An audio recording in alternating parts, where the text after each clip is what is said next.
Coucou Lénie, ça va? Tu fais des bulles? Montre un peu comment tu fais des bulles.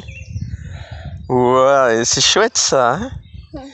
Ok, donc voilà, hier j'ai fait une vidéo de mon jardin. Bonjour tout le monde, c'est moi, oui, voilà, c'est Joël. Donc voilà, la vue d'hier et encore d'aujourd'hui, mais demain ça sera différent. Alors, une petite partie qui a déjà été nettoyée. Alors, fait intéressant, c'est que je suis en train de défaire deux buts qui ont été créés il y a quelques années, 3 ans peut-être, 3, 4 ans, je sais plus. Et la terre était tellement mauvaise, en fait c'est ça la terre.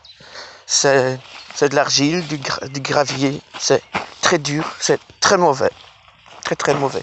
Alors ce que j'ai fait, j'ai creusé des tranchées. Il faut quand même revenir sur un détail, c'est que Claude Bourguignon affirme à juste titre que, du moins d'après mon expérience, qu'enterrer des bûches de bois frais à 40, 50, voire 60 cm de profondeur, à mon point de vue, est un non-sens. Je dis bien à mon point de vue. Parce que comme le dit M. Bourguignon, le bois a plutôt tendance à, entre guillemets, se fossiliser. En plus, dans une telle profondeur, il n'y a pas suffisamment de bactéries et un élément de diversification biologique, si le terme est exact, pour pouvoir décomposer le bois en substances carbonées et voire aussi en substances utiles pour le jardin. Donc le bois en profondeur ne se décompose pas ou très lentement. Évidemment, peut-être que certains me parleront, ouais, ben pourquoi est-ce qu'on enterre des cercueils à 4-5 mètres de profondeur? Ça, c'est une autre chose. Donc voilà, ce que je privilégie moi, c'est de creuser une tranchée environ 80 à 1 mètre de large pour pouvoir avoir accès facilement de chaque côté de la tranchée, d'enfouir du bois, contrairement aussi à ce qu'on dit, Philippe Ferrer dans le jardin du Graal enfouit à une certaine profondeur, j'avoue, du bois, mais contrairement à ceux qui aiment le contrarier ou en contradiction, il utilise plutôt du bois pourri.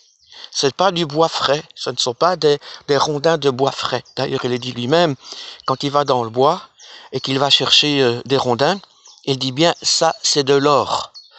Et quand il parle de l'or de son jardin qu'il met dans ses buts, c'est du bois en décomposition. Déjà, la décomposition est déjà bien avancée et ce ne sont pas des rondins de bois frais, durs. Ce qu'il explique aussi, et c'est un fait, ici nous sommes dans le sud de la Belgique, presque à la frontière des Ardennes françaises. Dans notre région ici en tout cas, nous sommes à la fin avril et il y a plus de 3 semaines que nous n'avons plus d'eau. Or, ce qui est intéressant, c'est que mes rondins que j'enfouis à environ 20 à 30 cm de profondeur, grand maximum, pour que les substances aérobiques, pour que les bactéries, etc., tout le micro-organisme aérobique puisse faire son travail. Ces rondins, à ma grande surprise, sont gorgés d'eau. Donc il y a 3 semaines qu'il n'y a plus une goutte d'eau et ces rondins sont gorgés d'eau. Or, nous ne sommes qu'à 20 cm de profondeur. C'est dire que les plantes qui sont placées dans la terre arable au-dessus de ces rondins entre guillemets en décomposition ont eu toute l'eau qu'il fallait pour se décomposer, pour se nourrir. Et alors vous noterez que attends Lénie, je vais arriver. Attends. Du fait que je fais tout d'abord une tranchée de 30 voire 40 cm, grand maximum de profondeur, je mets des gros rondins. Ceci, on voit déjà un rondin ici qui a bien pourri. Je vous dis, il est complètement gorgé d'eau et gorgé d'animaux, très utile petit écosystème très utile. C'est vraiment la forêt, voilà. C'est vraiment la forêt qu'on a ici avec le mycélium. On a un petit peu de tout ici. Et on voit vraiment que c'est super gorgé d'eau.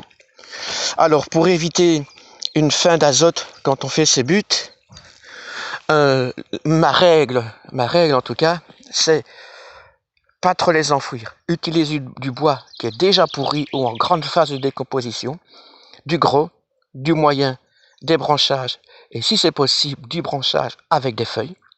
Et pour éviter la soif d'azote, y incorporer beaucoup de verdure.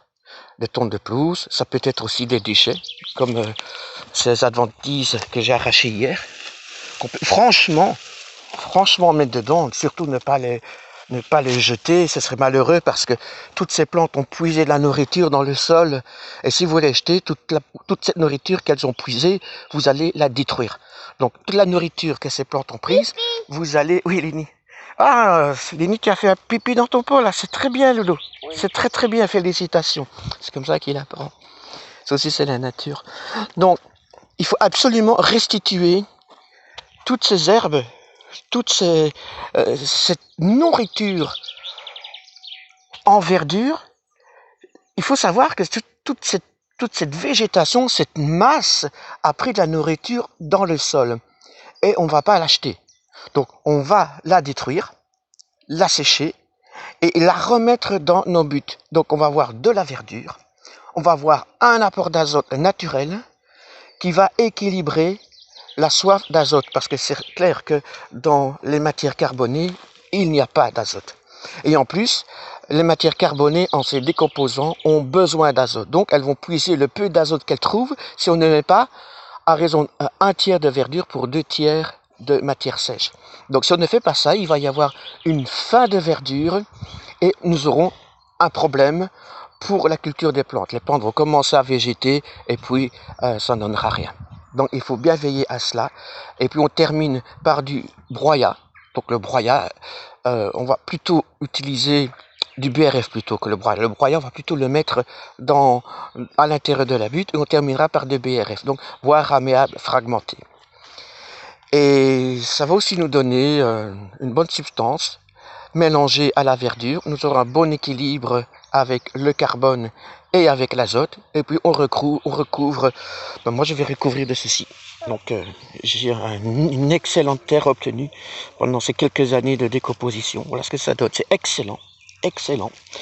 Donc je vais le passer au tamis et recouvrir ma butte, les nouvelles buttes que je vais recouvrir avec ceci.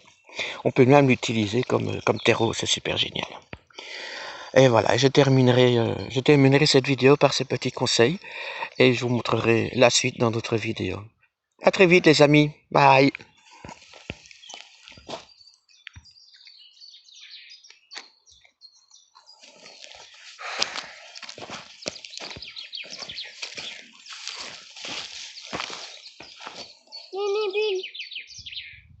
Tu fais des bulles? Oui. C'est bien. Voilà.